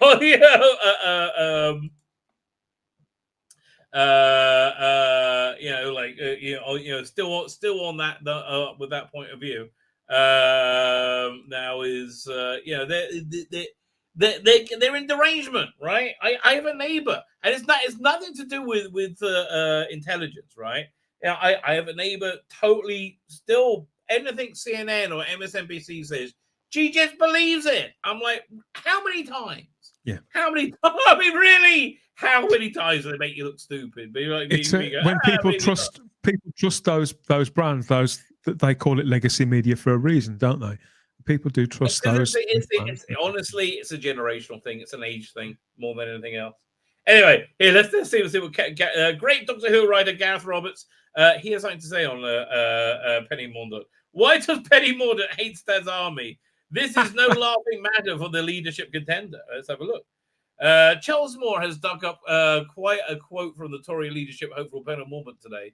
In a 2021 book, Greater Britain After the Storm, she reveals that she hates Dad's Army, by hate already, and other sitcoms written by Jimmy Perry and David Croft. Well, she's pure evil, right? She's entitled to a no, taste. you're not. Russell, you can say what you want. You don't like Dad's Army? They don't like it up, and they don't like it up, and they don't like it up. This sounds desperately trivial because it is. But Moore's really explodes Mordaunt's flank here, asking the British public to like you, specifically elderly Tory members. If you hate Dad's Army, it's a bit like the cat bin woman hoping to be made CEO of the RSPCA. Yes. Hilariously, Mormont describes It Ain't Our Hot Man as a full house bingo card of casual racism, homophobia, white privilege, colonialism, transphobia, bullying, misogyny, and sexual harassment. Okay, you've lost my vote. I mean, like, really? I mean, like, there speaks a woman who hasn't seen it since 1979. And even if you haven't, you should still love it. I mean, like, for those reasons. Exactly. You know what I loved? Are You Being Served? I mean, there's many reasons I loved Are You Being Served, but the real reason I loved it is they all squeezed up on one side of the table for lunch every day for no apparent reason. So you get that third camera, that third wall there, that camera. Where are we up to? Yes, all those things are technically depicted, and they mostly come from one character, Sergeant Major. Shut up, Williams. But there's no malice in it. In It Ain't Our Hot Mum. And they are all depicted as bad things. I agree. Sergeant Major Williams is not the hero. He is the butt of almost every joke. The main wellspring of humor comes from his utter lack of comprehension at the gleeful naughtiness and informality of the concert party. At the party is a amiable jumble of hopeless young men, including a drag queen and a boffin, as well as an Indian and a Burmese characters. The final episode treats Williams as a pitiable figure, and tellingly, Muhammad the Charwalla sets off for Britain to join his friends. It would actually be very easy to read it as a queer positive satire on the fading days of a laughable empire. That's a very good take on it, isn't it? Was Gareth Roberts completely and utterly accurate? Yeah, I agree. I, in all honesty, I think that he's right, and I don't think any of that was as accidental either. I think that I wouldn't describe Jimmy Perry or David Croft as particularly progressive people, but I don't think that any of those characters were created, and they certainly weren't performed to be the butt of cheap jokes. Again, in all seriousness, even what's his name? Who played the Sergeant Major again? Windsor Davies. What? Windsor Davies. Windsor Davies. I mean, even Windsor Davies' character. Yeah, I mean, he was more buffoonish, but I don't think he was like hateful. I think he actually was more like scared of not being in the army, routine. He was a career military with I wouldn't say necessarily got baggage, but they do hint that there are things going under the surface with that guy, and that all that bluster and all that, and that his bark was sort of worse than his bite, really, and that it's the only way that he felt comfortable relating to people, and the only place that he felt that he could make a lasting difference. And I think a lot of people feel like that in this day and age, men or women. Yeah. Trying to map the 21st century social justice ideology onto its hilarious and rather like, in fact, exactly like a politician opining on George Roby. the 1922 Prime Minister of Mirth. Okay. As for the TV show's nostalgic focus, wrong again. Wrong again, Penny. Most of the characters lead miserable, unfulfilled lives. One of the main tenets of Heidi High is that the entertainers at the holiday camp are disappointed, tragic figures whose turns aren't very good. That's very true. Yes. Yep. Anybody who watches You Rang My Lords, I'm sorry, and thinks it's advocating return to the grotesque inequality, etc., is an idiot. The entire conceit of Dad's army is that the Home Guard was bloody useless. As Clive James once remarked, if Corporal Jones is the only thing standing between you and Dachau, what can you do but laugh? Again, he's completely right. Gareth Roberts, yet again, is completely and utterly right. You know what I would love Big Finish? They'll never do it. But I would love Big Finish to do a series of box sets, Gareth Roberts, Doctor Who. Let's say, Gareth, what would you do if you were the showrunner of Doctor Who? And we want to see your vision of it. It will probably be Tom Baker, Lala Ward, and K9. I think so. Well, he's Gareth Roberts is so close, isn't he, to that kind of Douglas Adams? Right. He really does nail that. What all these shows do have is a sense of community and togetherness. Amongst those things at the bottom are a generous, big-hearted spirit. Ironically, they are the very acme of inclusion.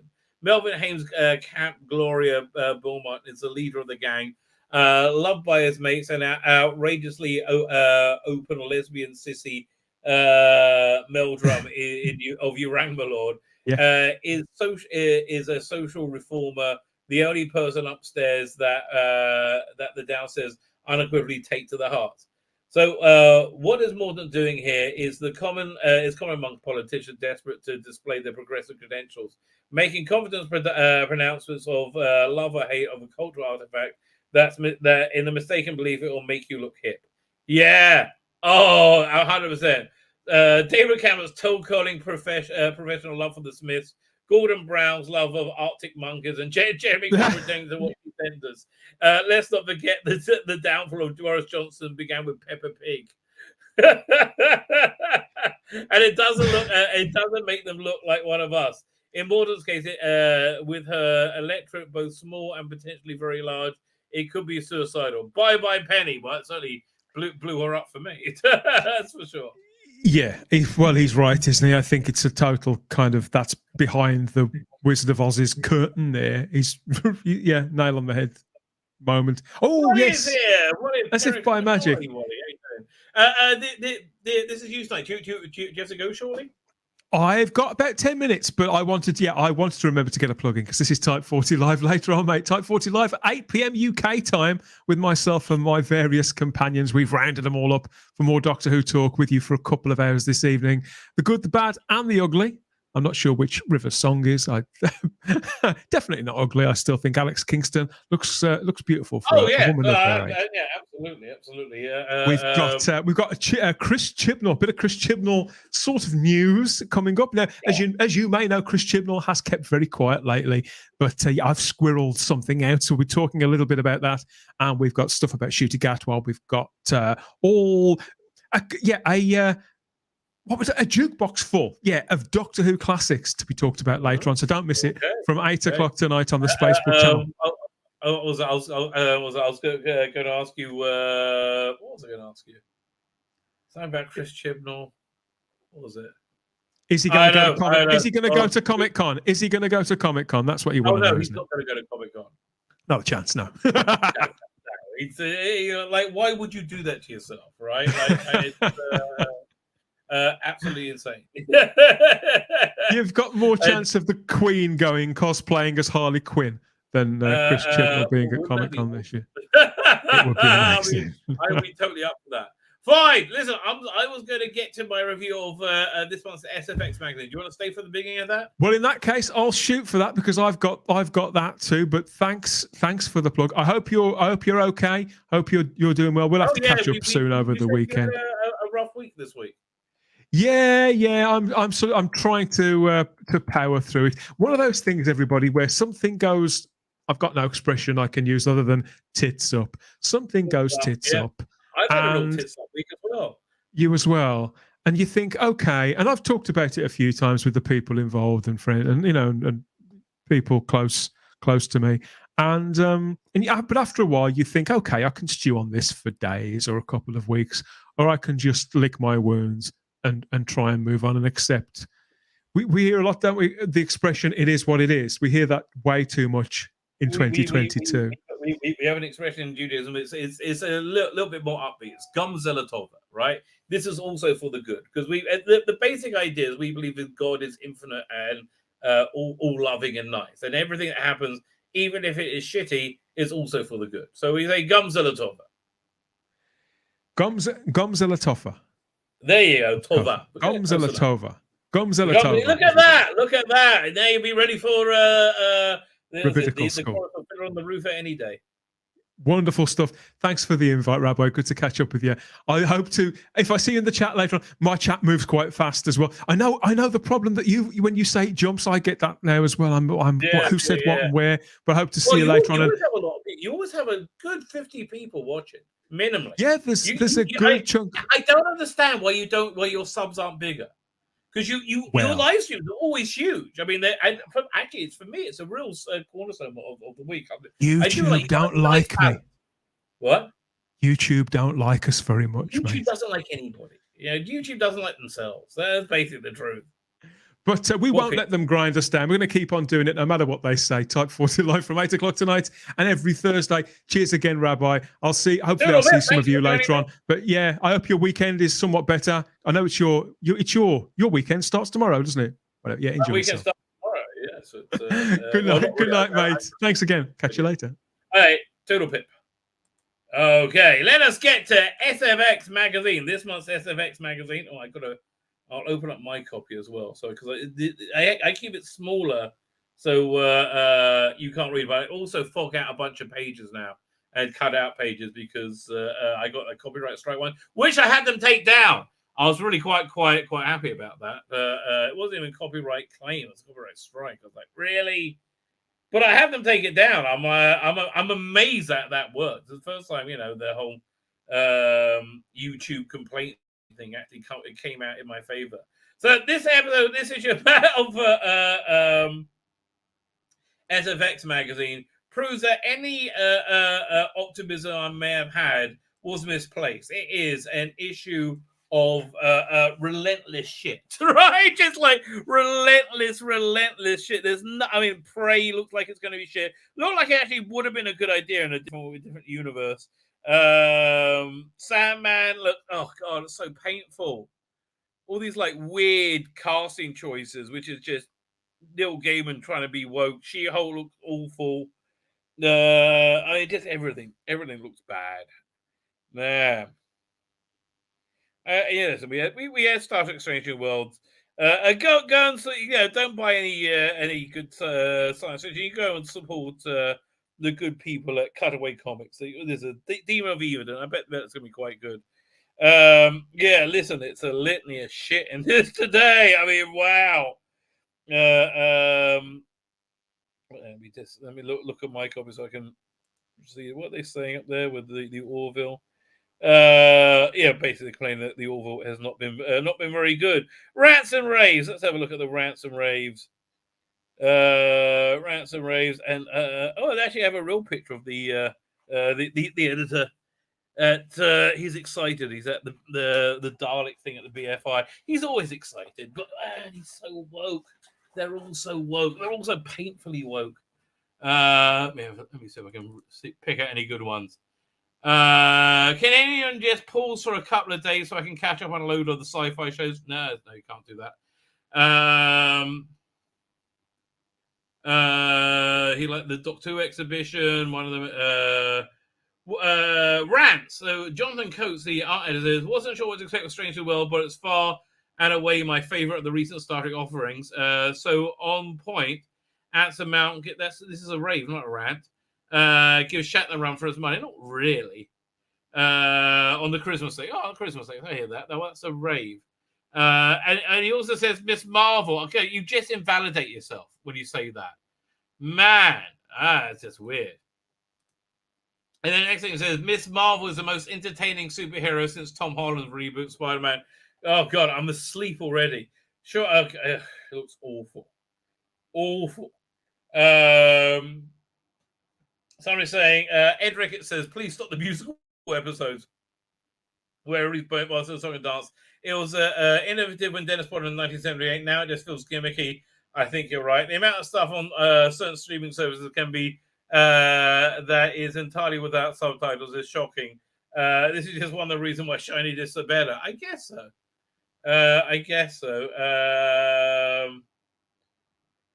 Tara Bennett, amazing, loves Miss Marvel just as much as Hawkeye. Oh, God. And Nick Sheffield loves Obi-Wan and Miss Marvel. Dude, you're not making yourselves look good, okay? You're not making yourselves look good here. Fine, so let's get on to the red alert section. This looks lovely. I have to say, as a dog lover, this looks absolutely lovely. I mean, I think Superman and Crypto and like having a dog. That's so Superman, right? That's so pure Americana, right? And I love this. This is just, this is what it should be like. This is the sort of like bold innocence that Superman should be like. And it's sad it isn't. So they got these new Target novelizations. But look, I know it's stupid. I think the Jodie logo is going to kill it. I do. I think the Jodie logo is absolutely going to make it make these unbuyable for people. So Lady Gaga, we're looking at the Newswalk. Lady Gaga is in the frame for Harley Quinn in Todd Phillips' musical sequel to Joker. That was awful. Something about Thunderbolts. Sequel to Ghostbusters Last Life in the works. From Jason Reitman. Harry Death is Crystal Landon to write and direct Spider Wrangler remake of Arachnophobia. Why? Guy Ritchie directing live action take on 97 Hercules for Disney. Oh, man. I guess everyone's got to make a living, but that sounds awful. Nev Campbell won't be back as Sidney Prescott for Scream 6. Well, don't blame you. Fine. There's a West Side Story. Rachel Ziegler starring in Hunger Games prequel, Ballad of Songbirds and Snakes. I like the Hunger Games, right? I do like Hunger Games. I'm not sure I'm up for the prequel, though. I mean, we're living in it. It's actually what the world we live in right now. Cobra Kai team developing video game actor Duke Nukem. That might be interesting. Lindsay Bear writing and directing new episodes of Sleepy Hollow. Not that interested. Anime prequel Lord of the Rings: The War of Rohirrim arriving April 12th, 2024. I guess on Amazon, right? And they're adapting One Punch Man. Okay. Who cares about any of that, really? More cartoon shit. Don't really care. They say anything about it. It's on Apple TV Plus from August 5th. Don't really care. Paper Girls on Prime Video from July 29th. And I have no idea. Don't really care. What We Do in the Shadows. That's fun. I just been watch the first episode. Listen, if you haven't seen it, it's fun. It's good. I like them all, right? I think it's by Taika Waititi, and I'm glad he's doing badly. It makes me feel good he's doing badly because he's such a dick. I think this is good. More Batman. Who's doing Batman? Chip Zdarsky's doing Batman now. Fine, let's look at the Newswalk over here. I like a bit of Newswalk. Kit Harington, Game of Thrones sequel, idiots. Neil Patrick Harris, Doctor Who. Yes, Marvel having Wonder Man from Shang-Chi's Destined Creton and Community Central guest. Jude Law starring in Star Wars Skeleton Crew for Disney Plus. Yeah, man. Oh, man. Content. Love a bit of content. Squid Game Season 2. Annie Hopkins voicing a battle robot for Zack Snyder's Rebel Moon. I am looking forward to that. I am really looking forward to that. I like Zack Snyder's work in general. Right? Boys are getting a full season. My prediction on how Butcher will be saved from the brain degenerative disease, spoiler alert, that he gave himself from taking temporary V. He's going to take permanent V and become a soup. That's what's going to happen. Good Guys when intended to become a series regular in Ironheart. I don't care. Will Arnett voicing Sweet Tooth in Twisted Metal TV adapt. No idea what that is. Raised by Wolves ending after 2 seasons. Snowbeard axed after what? It wasn't axed. It was basically they got 2 more. They were renewed for season 3 and 4 at the same time. It wasn't axed. They're lucky they got season 3 and 4.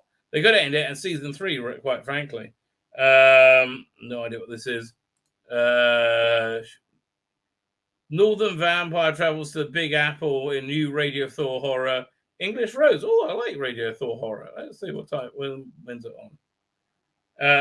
BBC Sounds July 15th. With episodes going weekly on Radio 4, same date. Okay, that sounds good. I'll give that a go. I know nothing about it, but I'll give it a go. New Jurassic Park cartoon, don't care. This looks really shit. Right, this style of this 2000 summer special based on music. It just looks not very impressive, right? Yeah, I'll zoom in. I mean, the artwork's here. Let me show you. Get a zoom in on this bit of artwork. But again, this is just a state of sci-fi right now. There you go. I mean, look. I like how the white the hair, but it's just kind of stupid, really. The whole thing's kind of stupid. It's got some artwork over here. Yeah, I don't know. Listen, I stopped buying 2000 AD. It was just like every hero was female, right? Every hero always was female. And in Judge Dredd was surrounded by female heroes. And Judge Dredd was the only thing readable in it. So I'm like, okay, enough already. Right, enough. I moved on. Stuff. Oh yeah, so now they got a big feature on Predator Prey. And again, if this wasn't so done in the Age of Woke, it would have been really quite good. But like, it just seems a bit crap. I mean, like, again, it really would have worked if it was done like 10, 15 years ago, right? I like the idea. Like, I can see the Predator, like, not having its technology or whatever, so it could have like a fair fight, right? I can see that going down. And, you know, if it wasn't in the Age of Woke, this would have been interesting. It's really killing me. It's a real shame. But, anyhow, the way that Arnold Schwarzenegger won is because he was covered in mud and everything he used was, like, made naturally, right? So it's you know, organic and it works. But it's going to be crap. You can tell it's going to be crap. Speaking of things going to be crap, oh, God, this looks so awful. She-Hulk. God, I mean, like, is anybody arguing that it's the MCU? Phase 4 is the MCU. It's totally MCU, and it's like, you know, well, we see male heroes for all this time. Why can't we now see female? Because it's a male brand, you ignorant piece of this shit. So not interested. I just so not interested. So I mean, I like Titania Maslany, but I watched the first season or second of whatever that clone show was, but like enough already. And oh God, this woman is so woke. The one from The Good Place. Where is it? So Jamila Jamil, right? So she's here. I'll share the screen. She's saying, I accept every inch of shade thrown at me for the look of this evil character, where she tries to look sexy. I mean, yes, how terrible. How terrible that you should be sexy. Oh, God. People might be so crazy. Anywho, and then, you know, it's just sad. I'm looking at all this stuff. It looks like, yeah, Jordan Peele made this, and his Twilight Zone was crap. And, you know, he's just getting greenlit because he's black. He's doing things about black people with black cast, which is fine. Actually, I'm all for black creators. But this is what I call real representation. But you know the racists in Hollywood are only giving him work because he's black. And that's why I think the quality of it really, because it doesn't matter. I mean, I think he has integrity, but although his Twilight Zone was shit. So, it was a real shame. So I really had high hopes for that, but the Twilight Zone was really not very good at all. So Sandman. Oh, so this looks perfect, right? Absolutely perfect. And then it doesn't. Zoom in here. I'll zoom in this in.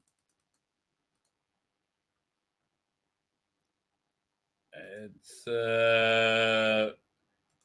Vivian Achampong as Lucian in episode 9. I mean,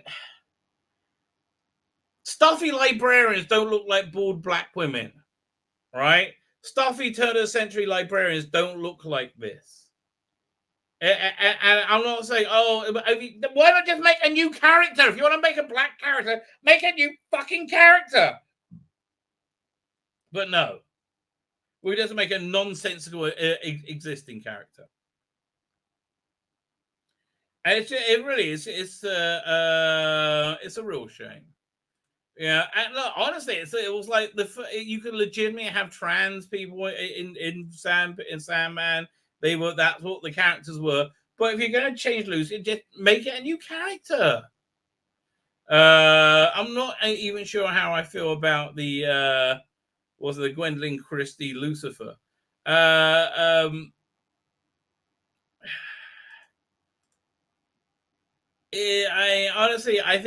think the Tom, whatever his name is from the Lucifer show, that was the Lucifer in the comic book.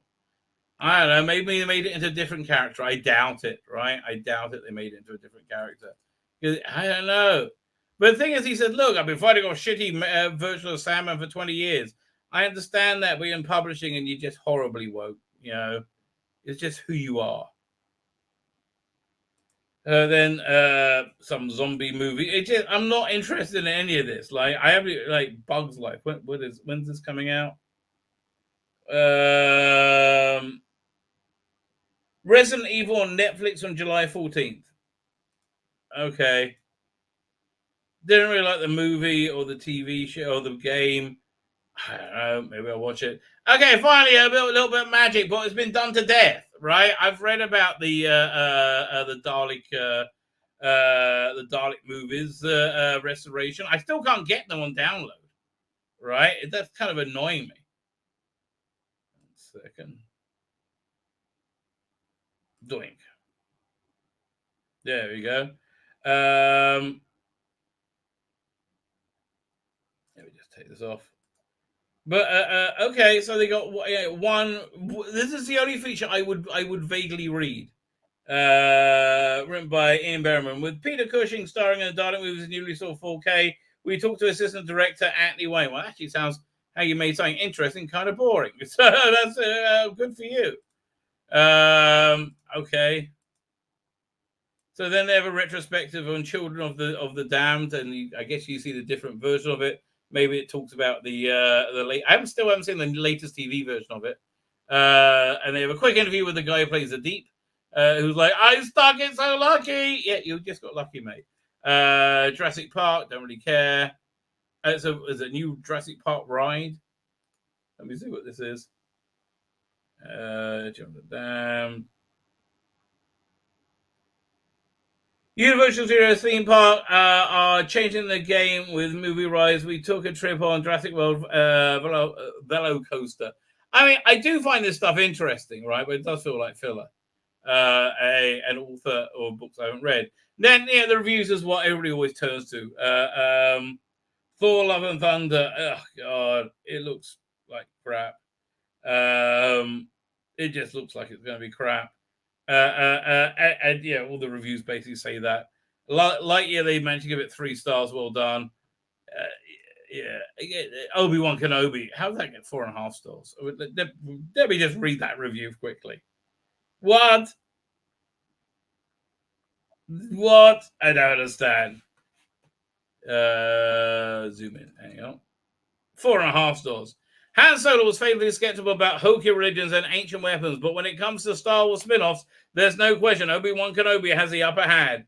While the show has plenty in common with the largely forgettable Solo, not least the time period in which it's set, the series also managed to avoid the pitfalls by telling you things that you never need to know. Thankfully, the origins of Obi-Wan Kenobi's surname remain shrouded in mystery.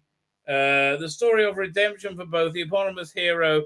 I don't know why I'm still talking about Obi-Wan Kenobi. It's all about Reva and little Leia, right? And the former apprentice, Anakin Skywalker, blah blah blah blah blah, Tatooine, blah blah blah. A decade from the, it should have been 5 years later, not 10 years later. Episode 1 spoilers ahead. Kidnapping Princess Leia. I'm so. We'll look at the drinking game. Obi-Wan tries to make contact with Qui-Gon, and Inquisitor gives a spinny, double-edged lightsaber whirl. I love that they weren't able to get the Reva lightsaber funded. Boys season 3, I found excellent. I mean, much less woke, but excellent. Lazarus Project, never heard of it. Halo, everybody hated it. Umbrella Academy, I just can't bring myself to watch it. Right? I'm not into it. Dalek Movies, I'm waiting to buy and download, but boy, I'm looking forward to those. And it's season 22 for me tonight. After I finish here. Season 22, yeah, you go. 3 stars, piss off. It's 5 stars. Let's see what the drinking game is. Daisy, what's up with you? Drinking game is George shoots somebody. Oh, I'm in the wrong drinking game. Let me get to the season 22 one. Okay. The Doctor and Perry engage in bickering and petty point scoring. That's cool. We kind of like that. The Doctor rocks a new cat badge on the lapel. A guest star gets mangled, stabbed, or a 16. Yeah, that does happen with alarming regularity. Still gurgles at it like a particularly marrant waste pipe. Okay. Doctor repeats what somebody else has just said. There's a needless continuity reference. Needless. Perry gets tied up and threatened. Not enough. With transformation. Don't change, darling. Don't change. Just stay in that spandex. Stay in that spandex. By the way, her outfit at the beginning of not Timelash, Mark at the Rani, I forgot. That was still very sexy. Only when she gets the jacket on that the cleavage is covered up. Still haven't seen Northman. I would like to give it a try. The Appointment looks interesting. I like Edward Woodward. Doctor Strange piss off. Disney content. The Brain, what they don't have at Disney. Let's see what the quick reviews are. There are Bell, no. The Righteous, no. Tenebrae, right? Okay, don't care about any of those things. Bunch of books I'm never going to read. Yeah, I think these logos are going to really hurt sales, but I really don't know, and they will never admit it if it's true, right? Never ever. But maybe I'm wrong. X-Men Ballfest that it is nowadays. Batman, Spider-Man, World's Finest doing that. Let me have a look. Oh, and I've just found out about this through SFX. I ordered it straight away. Yeah, let me show you. I remember I heard about this a year or so ago. There's a new Luther Arkwright book out. I love Luther Arkwright, so I ordered that straight away. Brian Tobit, yeah, Luther Arkwright's fantastic. Mark Whalen, Dan Mora, yeah, give it a miss. And Sandman Universe, who's that? Nightmare County, James Tennant Fourth. I'm surprised they got him on that. So I take it he's left his exclusive Substack now. Quarry and Unit. I'm really not into this new Unit range. Doctor Who Redacted. Oh God, piss off. You're weird. I mean, is it grooming or not? I don't know. Next month, on sale, August 10th, they start to preview Cash and Ander. More Disney content. Oh, Highlander series. That was crap, but I kind of miss it. I love the cheapness of it, right? I did like the cheapness of it. This was okay. The Quarry, no idea what it is. So there you go. That is SFX magazine for this month. A real clunker, right? A real stinker. I cannot recommend it in any way, shape, or form. There's nothing in there where I would have the second most interest in reading. There's not even anything I can use to make content out of. It's too bloody bland. Cassian Blander, says PD Rich. You are correct. Oh, I'm at 2 hours. I haven't even had a chance to do the Orville But I can't, mate. I can't. My energy is too low. I haven't seen my wife for a couple of days. I would actually like to go and see it now. That would be nice. And life has returned to the house, so I like all that. Fine. I'm going to wish you all a good evening. Go in an hour to check out Dan's downstream. Or I actually do. If you see me in the chat, I normally say hello there because it's always good stuff. Always good times. Fine. With that, I'm going to hit the end broadcast button. I'm going to hit